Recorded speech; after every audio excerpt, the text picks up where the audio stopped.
하나님이 어떤 하나님이신지를 분명하게 깨닫게 해주시고 저희들도 하나님의 자녀로서 하나님을 닮은 사람으로 세상을 살아갈 수 있는 믿음과 용기와 은혜를 저희들에게 주시옵소서. 성령 하나님께서 우리 각 사람에게 풍성한 은혜를 주시기를 간절히 소원하며 예수님의 이름으로 기도합니다. 아멘. 여러분 지금 룻이 보아스를 찾아간 복장을 보시면 이거는 두말할 여지가 없이 결혼식을 앞둔 신부가 이런 준비를 해서 가는 것하고 거의 똑같습니다. 에스겔서의 16장에 이런 말씀이 있습니다. 이스라엘 백성들에 대해서 하나님께서 하신 말씀인데 내가 물로 너의 피를 씻어 없애고 너에게 기름을 발라주고 수놓은 옷을 입히고 폐물을 채우고 그렇게 해서 왕후의 자리 하나님의 신부가 되도록 했다라는 말씀이 있습니다. 지금 한밤중에 룻이 보아스를 찾아갈 때에 목욕을 하고 기름을 바르고 특별한 옷을 입고 보아스를 찾아갔습니다. 깜깜한 밤이라서 안 보였겠지만 그러나 룻이 이런 복장을 하고 준비를 하고 갔다는 것은 단순히 잃어버린 엘리멜렉이 잃어버린 땅을 찾아달라는 것을 넘어서서 신부의 복장으로 하고 갔다는 것은 룻을 아내처럼 룻을 거두어 달라는 분명한 메시지가 있습니다. 그리고 이것을 계획한 사람이 나오미입니다. 말씀을 드리기 전에 한 가지 아시는 예화일지도 모르겠습니다만은 이성계하고 무학대사의 예화가 실화가 있습니다. 고등학교 시절에 역사 가르치는 선생님께서 해주신 말씀인데요. 이성계와 무학대사가 아주 막역하게 친한 사이였다고 합니다. 보통은 신하들이 옆에 있어서 서로 존칭을 쓰고 존댓말을 썼는데 하루는 무학대사와 이성계 두 사람만 딱 남게 되었습니다. 그래서 이성계가 제안을 했습니다. 우리 속에 있는 이야기를 해보자. 그리고 보는 사람 없으니까 우리 서로 마음껏 욕을 하자. 그렇게 제안을 했습니다. 좋다. 서로 마음껏 욕해보자. 이성계가 무학대사에게 욕을 했습니다. 너는 부처이긴 하지만 생긴 거는 돼지처럼 생겨가지고 겉으로는 거룩한 부처인 것 같으나 너의 속은 돼지와 같고 너가 하는 모든 것은 온갖 욕을 다 하고 실컷했습니다. 그리고 이성계가 속이 후련하니까 이제 네가 욕을 해라. 무학대사가 이성계를 향해 욕을 하면서 당신의 얼굴은 부처님의 용왕과 같으며 당신의 길은 부처님의 길처럼 넓어서 인자하고 당신의 모든 것이 부처님을 닮아서 많은 사람을 자비롭게 한다. 칭찬을 해주었습니다. 이성계가 욕하자고 칭찬하지 말고 욕을 하자고 그렇게 했을 때 무학대사가 한 말이 있습니다. 사람이 말하는 것은 자기 속이 어떠한지를 보여주는 것입니다. 돼지와 같은 사람은 모든 게 돼지처럼 보이고 부처님과 같은 사람은 모든 게 부처님처럼 보입니다. 그 한 말로 이성계를 완전히 KO 시켰다라는 말씀을 아주 고등학교 때 선생님이 재미있게 해준 기억이 있습니다. 왜 이런 말씀을 드리는가 하면 오늘 이 장면을 딱 보시면 우리의 시대적인 상황과 환경 속에서는 이렇게 생각하기가 쉽습니다. 착하고 아름다운 룻이 야밤을 이용해서 착해 보이는 인자하게 보이는 보아스에게 접근을 해서 내가 당신을 정말로 사랑하니 당신의 그 사랑으로 나를 아내로 맞이해 주십시오. 보아스는 차마 사랑하지만 고백을 못하고 하고 있는 그때에 룻이 용기를 내서 밤을 이용하여 보아스에게 가서 사랑을 담대하게 고백하고 그 결과 보아스도 용기를 내어 룻의 사랑을 받아들이고 결혼하여 행복한 가정을 이루었다. 그리고 놀랍게도 다윗 왕을 낳는 그 사랑의 결실을 이루게 되었다. 간혹 그렇게 보는 분들이 있고 그렇게 오해할 수가 있습니다. 근데 여러분 그거는 이성계 눈에 보인 무학 대사고요. 지금 룻기를 썼을 때 하나님께서 룻기의 저자가 보아스와 룻의 모든 것을 넘어서는 사랑 이야기가 훌륭했다라는 것을 보여주기 위해서 룻기 썼겠습니까? 아주 간단하게 생각해 보십시오. 이 룻기를 쓴 사람이 보아스와 룻은 나이와 인종을 넘어서는 고귀한 사랑이었다. 그 사랑의 결과 다윗을 낳았다. 이 말 하려고 썼겠습니까? 그거는 우리 생각이지 성경은 그렇게 말하고 있지 않습니다. 그리고 여러분 지금 우리들이 살고 있는 시대는 사랑에는 국경이 없습니다. 사랑에는 나이 차이도 없습니다. 사랑에는 인종과 민족의 차이도 없습니다. 그렇지만 제가 중학교 때까지만 해도 은연중에 우리 사회에 사랑에는 국경이 있습니다. 사랑에는 인종도 따집니다. 사랑에는 나이도 따집니다. 500년 전에 조선시대로 한번 넘어가 보십시오. 조선시대에 하녀가 양반 어르신하고 결혼이 가능합니까? 조선시대 때 양반도 아니고 평민도 아니고 완전히 잡족에 해당하는 다른 나라에서 온 떨거지 같은 여자가 그것도 과부예요. 그 사람이 사대부 집안의 양반 할아버지하고 양반 어르신하고 결혼하는 게 가능합니까? 그거는 불가능합니다. 그런 사랑은 그 시절에는 존재하지가 않습니다. 사사시대 때 보아스와 룻은 국경을 넘어선, 나이를 넘어선, 인종을 넘어선 사회적인 편견과 시대적인 배경을 다 깨뜨린 위대한 사랑을 했다. 이 말 하려고 룻기 쓴 것은 절대로 아닙니다. 보아스는 룻이 아름다워서 결혼하는 거 아닙니다. 이미 그 시대가 다른 것입니다. 그러므로 오늘 읽었던 장면을 보실 때 보아스와 룻이 서로 사랑을 고백하고 그 사랑의 결실을 이루기 위해서 밤을 이용했다. 이거는 말도 안 되는 소리입니다. 본문으로 돌아가면 이 모든 일을 꾸미고 있는 사람은 나오미입니다. 이거는 한 주일 더 묵상하면서 봐야 될 것 같은데 나오미가 어떤 의도로 했는지는 생각할 것이 참 많이 있습니다. 그러나 성경에 나타난 것으로 볼 때 나오미의 의도는 엘리멜렉의 남편의 잃어버린 땅을 찾는 것뿐만 아니라 착한 며느리인 룻의 영원한 안식처를 제공해 주려는 데에 나오미의 마음이 있습니다. 나오미가 정말 어떤 생각했을까 궁금하긴 합니다만 성경에 기록된 대로는 나오미의 마음은 남편의 땅보다는 그 땅을 기반으로 해서 룻의 안식처를 마련해 주는 것에 관심이 있습니다. 만약 나오미가 남편 엘리멜렉의 땅을 다시 찾고 싶었다면 룻을 보낼 필요가 전혀 없습니다. 지금 나와 있는 등장인물들의 성품을 자세히 보면 그냥 나오미가 낮에 엘리멜렉에게 찾아가서 살아있을 때도 친절을 베풀어줘서 고맙습니다. 지금 나와 며느리가 생활이 너무 어려우니 남편의 땅을 좀 찾게 해주십시오. 그렇게 부탁하면 그냥 간단하게 끝이 날 수 있습니다.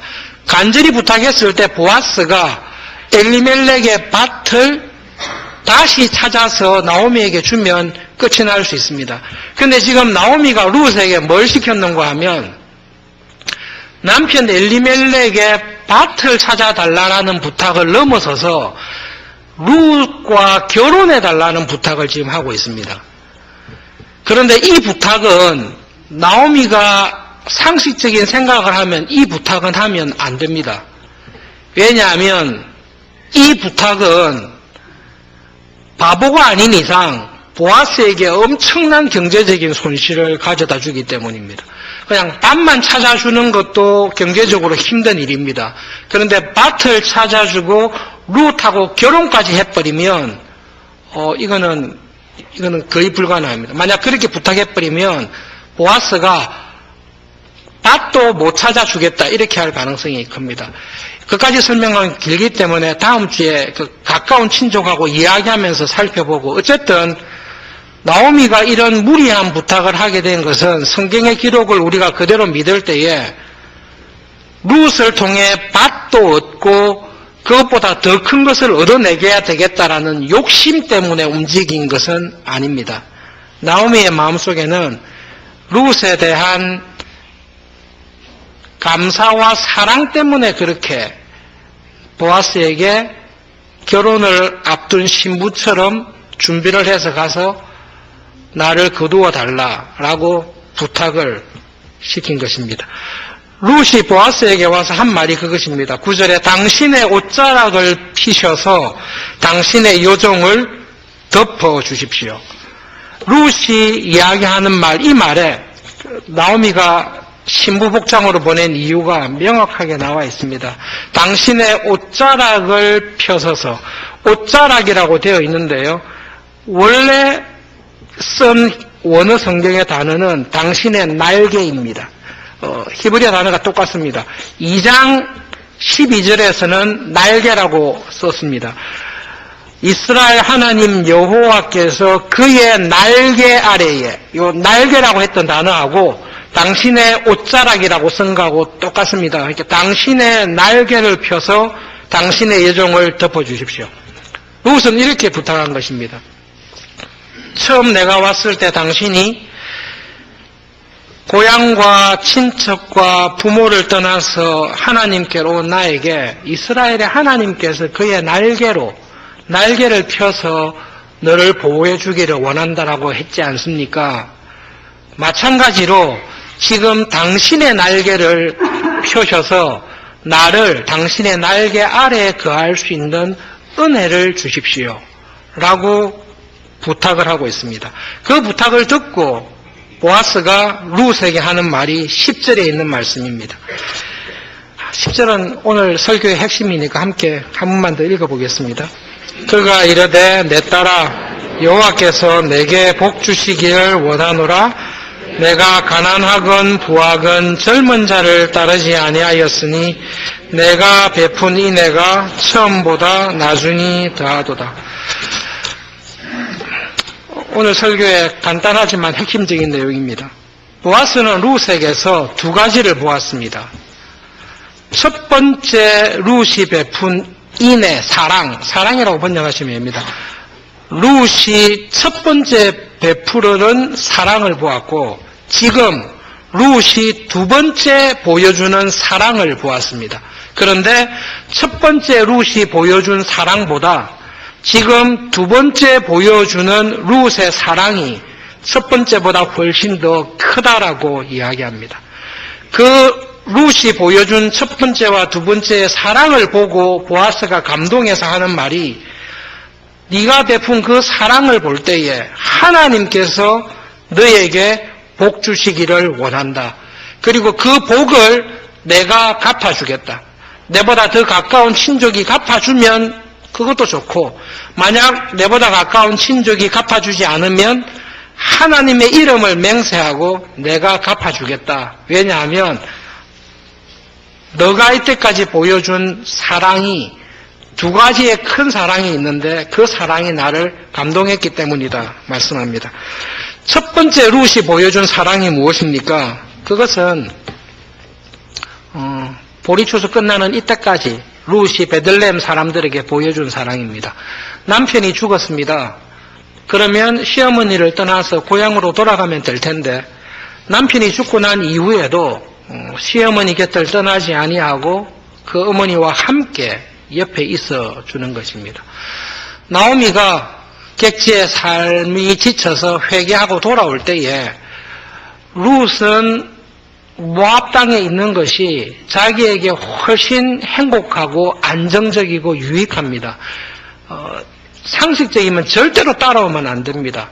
그런데 룻은 시어머니에 대한 사랑과 충성으로 베들레헴까지 따라옵니다. 그것은 우리가 생각하는 이상으로 굉장히 큰 사랑입니다. 여러분, 다윗이 사울 왕에게 쫓겼을 때에 사울이 이잡듯이 다윗을 잡아서 죽이려고 할 때에 하도 위급해서 다윗이 자기의 아버지 어머니 그리고 자기의 가족을 베들레헴에 둘 수 없어서 이스라엘을 넘어서서 모압 땅으로 피난 갈 때가 있습니다. 그래서 모압의 왕을 만나서 우리 아버지와 어머니와 우리 형제들, 우리 가족을 좀 보호해 주십시오라고 모압 왕에게 부탁하는 장면이 뒤에 나옵니다. 유대인 랍비들의 주석은 황당하기도 하고 재밌기도 하는데 랍비들 주석 보면 재밌게 쓴 사람이 있습니다. 여러분 맞을 수도 있고 안 맞을 수도 있습니다. 항상 이렇게 분별해서 봐야 되는데 랍비들의 주석 보면 그때 다윗이 자기 아버지와 어머니와 가족을 모압 왕에게 가서 당당하게 맡기고 모압 왕이 다윗의 부모님들을 보호해 줍니다. 왜 그렇게 할 수 있었죠? 정조 할머니쯤 되면 룻이 있거든요. 그러면서 유대인 랍비들이 룻이 모압의 왕족과 아주 가까운 사이였을 것이다라고 그냥 추측을 합니다. 그건 맞을 수도 있고 안 맞을 수 있습니다. 그러나 분명한 것은 룻의 입장에서는 모압 땅에 있는 게 훨씬 낫습니다. 그 모든 것을 포기하고 시어머니에 대한 인애와 사랑으로 베들레헴에 온 이야기를 그리고 와서 한 달 내내 열심히 시어머니를 돌보기 위해 보리를 주운 것을 베들레헴 사람들이 다 알고 있습니다. 그래서 소문이 났습니다. 룻은 현숙한 여인이다. 저 여자는 정말 현숙한 여인이고 온 마을 사람들이 존경하고 인정하는 것을 알고 있습니다.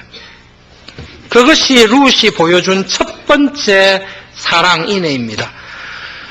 그런데 지금 보아스를 더 감동시킨 것은 두 번째 사랑과 인애입니다. 룻이 보여준 두 번째 사랑과 인애가 무엇입니까? 그것은 10절에 보아스가 정확하게 말하고 있습니다. 네가 가난하건 부하건 젊은 자를 따르지 아니하였다라는 것이 보아스가 본 두 번째 사랑입니다. 여러분, 룻은 꼭 보아스하고 결혼할 필요 없습니다. 결혼할 의무도 없습니다. 그런데 룻이 지금 보아스와 결혼하겠다라고 결심을 하고 와서 보아스에게 이야기하는 것은 누구의 말을 듣고 누구를 사랑하기 때문에 이 말을 합니까? 시어머니인 나오미를 사랑해서 나오미의 말에 순종하여 와서 이야기하는 것입니다. 그때 보아스는 룻에게서 무엇을 받는가 하면 이 젊은 딸 같은 룻이 이전에 남편이 죽고 시어머니에 대한 사랑, 부모와 고향과 친척을 다 떠나서 이방 나라인 이스라엘에 온 이 사랑도 크지만 지금 이 시어머니에 대한 사랑으로 인해서 나이 많은 자기에게 찾아와 자기를 아내로 날개 아래 품어달라고 부탁하는 이 말을 들었을 때 이 룻은 정말로 착하구나 라는 감동을 받은 것입니다. 여러분 이 10절에 있는 말씀을 공동번역이나 새번역이나 다른 데서 번역한 것을 한번 읽어드리겠습니다. 그러면 지금 보아스가 무슨 말하고 있는지를 아실 것입니다. 공동번역에서 이렇게 번역하고 있습니다. 룻에게 너는 돈이야 있든지 없든지 젊은 사람들을 따라 감직한데 그렇게 하지 아니하고 이렇게 효성을 다해서 나에게 찾아오니 너의 지난번에 보여주었던 효성보다 지금 보여주는 효성이 더 크구나. 새번역에 이렇게 번역합니다.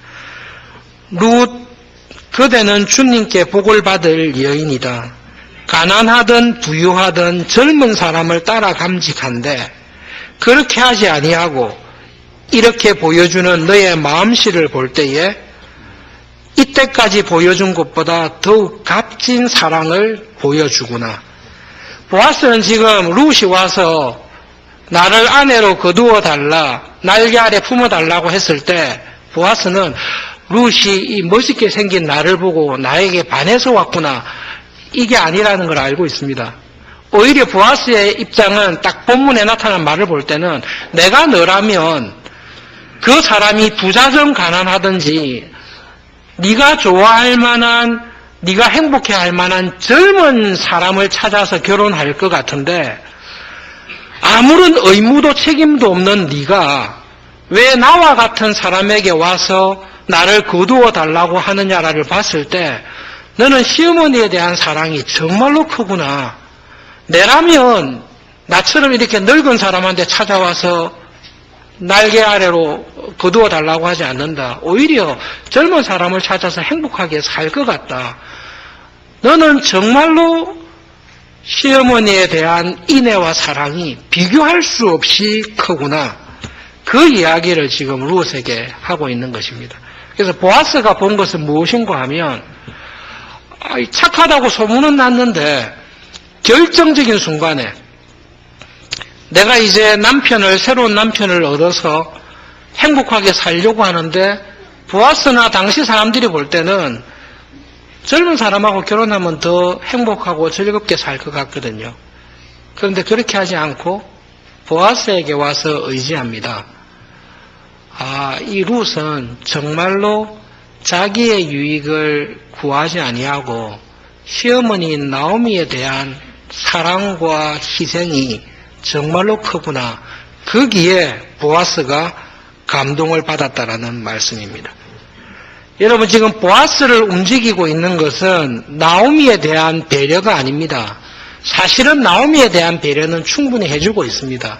근데 룻기가 된 이유는 룻이라는 여자에게서 발견한 시어머니에 대한 조건이 없는 자기의 유익을 구하기보다 어머니의 불쌍한 형편을 먼저 생각하고 자기의 삶 전체를 희생하면서 살아가는 그 룻의 착함을 보고 하나님께서 기뻐하시고 감동을 받아서 그 룻에게 조건이 없는 은혜를 베풀어 주시는 것입니다.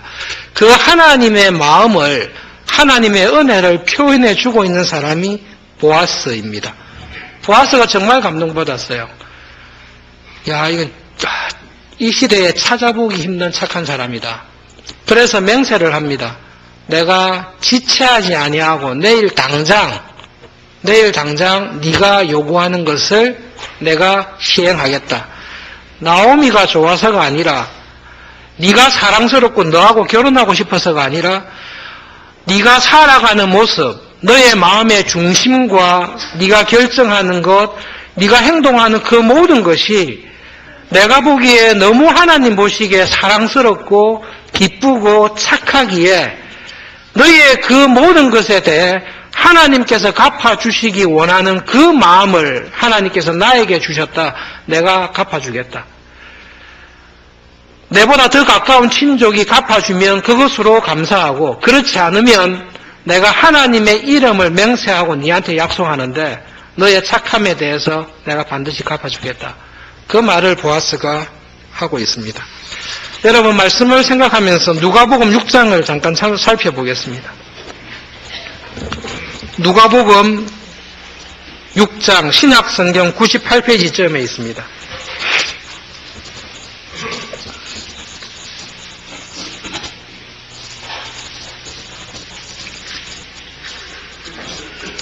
누가복음 6장 35절과 36절을 제가 먼저 읽겠습니다.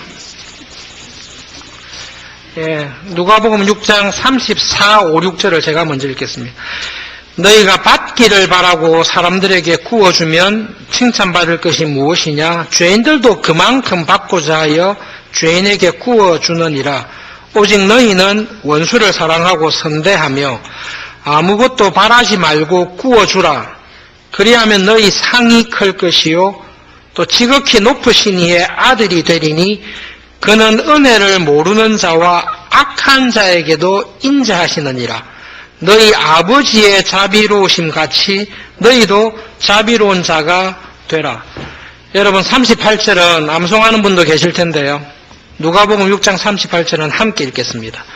주라, 그리하면 너희에게 줄 것이니 곧 후이되어 누르고 흔들어 넘치도록 하여 너희에게 안겨주리라. 너희가 헤아리는 그 헤아림으로 너희도 헤아림을 도로 받을 것이니라. 전혀 어려운 말씀 아니시죠? 그냥 일론대로 다 이해가 되시죠? 지난주에 대학부 수련회가 있었습니다. 개인적으로 존경하고 사랑하는, 믿음 안에서 참 사랑하는 친구 목사님의 대학부 수련회 말씀을 전해주셨습니다. 그 교회는 이렇게 동영상을 안 하더라고요. 그래서 몇 번을 항의했는데도 끝까지 안 해서 말씀을 듣고 싶어서 3일 계속 참석해서 저녁 때 말씀을 들었습니다. 그때 그 친구 목사님이 이런 이야기를 했습니다. 처음에 거제도에 담임으로 청빙을 받아갔을 때 그 교회 교인이 50명이었습니다.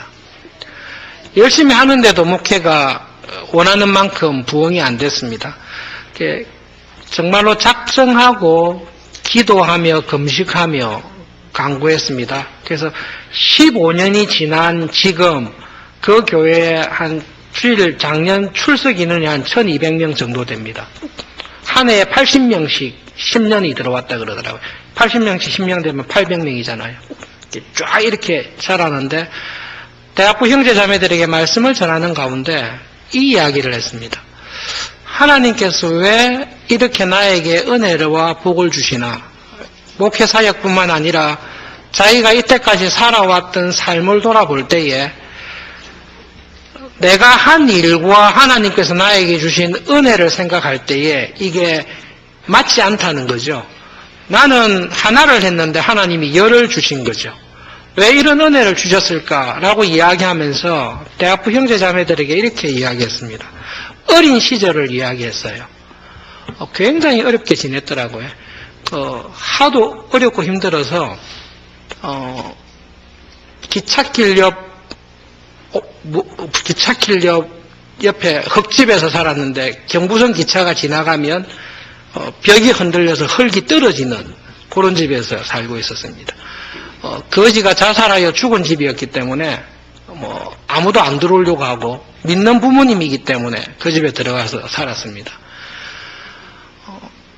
기차가 15분 간격, 경부선이 15분마다 지나가는 거 그때 알았는데 15분마다 한 번씩 확 지나가면 자다가도 벌떡벌떡 깰 만한 집에서 어린 시절에 좀 어렵게 지냈습니다. 쥐들이 있었어요. 쥐들도 자다가 경부선 열차가 지나가니까 쥐들도 깜짝 놀래가지고 천장을 와라다닥 할 정도로 그러다가 쥐가 갉아먹은 베니어판에 놀래 도망가던 쥐가 밤에 떨어져서 자기 얼굴을 밟고 지나간 경험이 있다고 이야기를 했습니다. 잘 될 일이 없는 상황이죠. 이게 자기가 그렇게 이야기했습니다.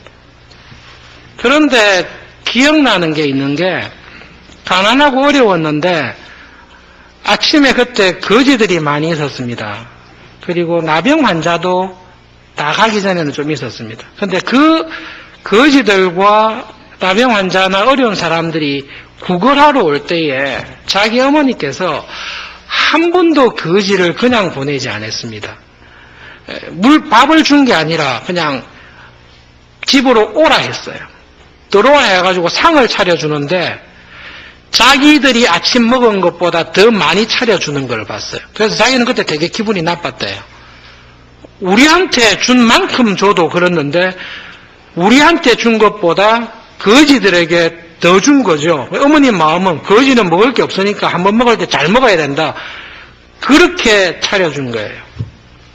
그게 자기가 어린 시절에는 좀 상처가 됐고 기분이 안 좋았는데 대학부 수련회 와서 말씀 전하면서 하나님께서 왜 나에게 내가 마땅히 받을 것보다 더 큰 은혜와 복을 주시나라고 생각했을 때 그것은 부모님께서 믿음으로 살아가는 가운데 갚을 재주가 없는 거지와 환자들에게 값없이 어려운 중에도 값없이 퍼준 것에 대해 하나님께서 그것을 아들인 나에게 갚아주시는 것 같다.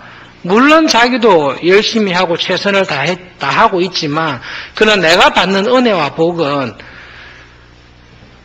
내가 수고한 것이 아니라 하나님께서 부모님의 믿음과 신앙을 보고 은혜로 갚아주시되 부모님에게 갚아주실 뿐만 아니라 자녀인 나에게까지 계산하셔서 갚아주신다. 그것이 고백이었습니다. 모태신앙으로 신앙생활을 하셨던 장로님, 권사님, 집사님들은 이 말을 충분히 이해하실 것입니다. 이거는 뭐 특별한 사람만 경험하는 거 아닙니다. 부모님들께서 믿음의 선배들이 신앙으로 살아갔을 때 하나님께서는 착한 마음과 믿음으로 살아가며 하나님의 사랑과 위로를 전하며 살아가는 사람을 하나님은 알고 기억하십니다. 그 마음의 중심을 하나님이 딱 아시고 기억하십니다. 그리고 하나님께서는 예수님께서 말씀하신 대로 그 믿음으로 선한 의도로 살아간 것에 대해서 반드시 갚아주십니다. 마태복음 10장에 예수님께서 이렇게 말씀하십니다. 너희를 영접하는 자는 나를 영접하는 사람이다. 나를 영접하는 사람은 나를 보내신 하나님을 영접하는 사람이다. 선지자의 이름으로 선지자를 영접하는 사람은 선지자가 받을 상을 영접하는 자가 받을 것이다. 의인의 이름으로 의로운 사람을 영접하면 영접했다는 그 자체만으로 의인의 상을 받을 것이다. 누구든지 제자의 이름으로 이 작은 자 중 하나에게 냉수 한 그릇이라도 주는 자는 예수님께서 이렇게 말씀하세요. 내가 진실로 너희에게 말하는데 그 사람이 결단코 상을 잃지 않을 것이다. 보아스의 말을 빌리면 내가 하나님의 이름을 맹세코 반드시 거기에 대해서 보상해 줄 것이다. 예수님께서 하시는 말씀입니다. 여러분, 룻기는 어렵게 생각할 것 전혀 없습니다. 너무 쉽습니다. 하나님께서는 믿음으로 살아가는 사람을 온 땅을 두루 감찰하시면서 살펴보십니다. 그 마음의 동기가 중요한 순간에 자기의 유익을 구하기보다 하나님의 뜻을 생각하고 그 믿음으로 살아가는 사람을 하나님께서는 찾으시고 은혜로 갚아주십니다. 신앙이 참 좋은 것 같은데 결정적인 순간에 자기의 유익을 먼저 구하고 하나님의 뜻을 꺾는 사람이 있습니다. 시험에 들어서 그런 거죠.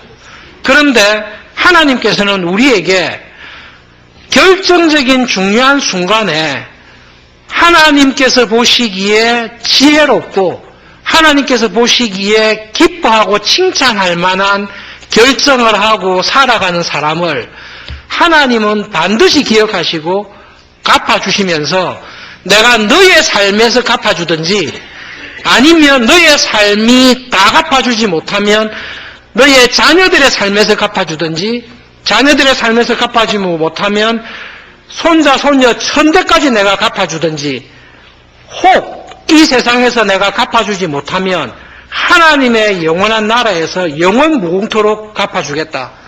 그렇게 우리에게 약속하시면서 하나님의 약속을 믿고 믿음으로 선행을 행하며 살아가도록 우리에게 무한히 격려하고 계십니다. 하나님이 그런 분이라는 것을 보아스라는 사람을 통해서 우리에게 하나님이 어떤 분인가를 보여주십니다. 그리고 하나님이 그런 하나님이신 것을 보아스와 같은 그리스도인을 통해 지금도 보여주기를 기뻐하십니다. 보아스가 룻과 결혼하면 뒤에 다윗이 나올 것이라는 것은 기대를 안 했을 것입니다.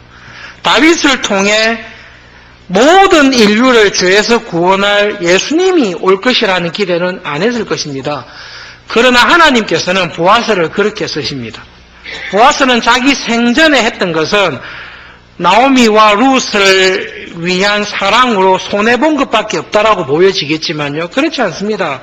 누가복음 6장의 말씀대로 보아스가 후하게 준 것에 비해서 하나님은 보아스에게 갚아주시는데 보아스가 준 것 이상으로 눌러서 흘러서 넘치도록 보아스에게 반드시 안겨줍니다.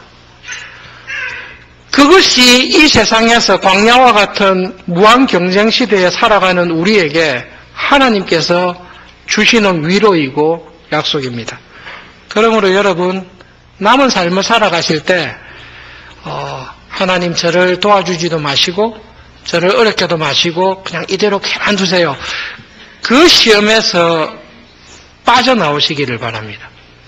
하나님, 오히려 저의 마음의 중심을 아시는 하나님, 저에게 은혜와 복을 넘치도록 주십시오. 그리고 그 은혜와 복을 넘치도록 주실 때 그 은혜와 복을 받을 수 있는 실력과 준비와 영성을 갖추십시오. 하나님, 저에게 은혜와 복을 주십시오라고 해놓고 하나님께서 복을 쏟아 부으려고 주시는데 준비한 게 깡통밖에 없으면 깡통밖에 안 찹니다. 하나님께서 은혜와 복을 주실 때 그 은혜와 복을 받을 만한 믿음의 그릇이 인간적인 준비와 실력을 갖춘 사람에게 은혜와 복을 주십니다. 대학 시절에, 젊은 시절에 직장에서, 사회에서 기업을 하거나 삶을 살아가실 때 하나님, 이 사업을 통해, 이 기업을 통해 우리 가족이 먹고 살 수 있는 일용할 양식을 주십시오. 그런데 저의 중심을 아시는 하나님, 더 넘치도록 주십시오. 그러면 이 넘치도록 주신 것을 가지고 하나님의 위로와 하나님의 은혜를 풍성하게 나누는 은혜의 통로로 쓰임받기를 원합니다라고 기도를 하십시오. 오해하지 마십시오. 그런 기도하면 다 그렇게 되는 거 아닙니다. 기도를 해도 하나님께서 은혜에 따라 그렇게 쓰시는 분이 있고 평생 일용할 은혜와 양식을 구하며 살아가는 자리에 우리를 두실 수도 있습니다. 그렇지만 예수님께서 말씀하신 대로 나보다 항상 가난하고 어려운 사람은 우리 주위에 언제든지 있습니다. 그런 사람에게 나에게 주신 은혜를 하나님의 사랑을 나누는 통로로 쓰임받으면서 살아가실 수 있기를 바랍니다. 교회의 직분자로 섬기시는 것, 우리에게 주신 모든 은혜는 예수님께서 오병이어의 기적을 보여주신 것처럼 5,000명이 먹을 것을 혼자 쌓아두고 다 먹도록 하기 위해서 우리를 부르신 것이 아니라 우리를 통해서 우리 주위의 5,000명을 위로하고 그들을 하나님께로 불러주시기 위한 은혜의 통로로 우리에게 모든 은혜와 복을 주십니다. 주시기를 기뻐하십니다. 이 땅에 살아계시는 동안 그런 하나님의 은혜의 통로로 쓰임받는 삶이 되도록 기도하며 살아가는 은혜가 있기를 바랍니다. 말씀을 기억하면서 함께 기도하겠습니다. 하나님, 보아스를 통해 믿음으로 살아가는 사람, 자기의 유익보다 이웃의 위로와 사랑을 베풀며 살아가는 자를 하나님이 기뻐하시고 복 주시는 것을 보았습니다. 그 하나님을 내 삶의 중심에 모시고 이번 한 주간도 하나님이 칭찬하실 만한 믿음의 사람으로 살게 해주십시오. 하나님의 위로와 은혜의 통로로 쓰임받는 삶이 되게 해주십시오. 기도하겠습니다.